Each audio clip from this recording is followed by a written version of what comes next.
Երեք այստեղ էր Հայաստանի վարչապետը, այստեղ իր Միշելով կամ այստեղ Անգեղակոթում կամ Կորնիձորում Գորիսում ինքը հայտարարություն արեց, ասեց Արցախը երբեք մերը չի եղել, լսել եք էդին։ Ժողովուրդ, այս հայտարարության մեջ մեկ շատ վտանգավոր բան կա, շատ վտանգավոր, գիտեք ինչն է, եթե Հայաստանի կառավարությունը ասում է, որ Արցախը երբեք հայկական չի եղել, ուրեմն Արցախ զորակոչված ժամկետային զինվորական ծառայություն անցած զինվորները քրեական հետապնդման կարան ենթարկվել, որպես օտար երկրում զորակոչ անցած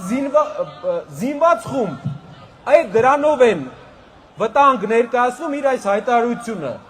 ինքը այ մարդ մի խոսա Արցախից, տվել ես մի խոսա, էլ վնաս մի տուր,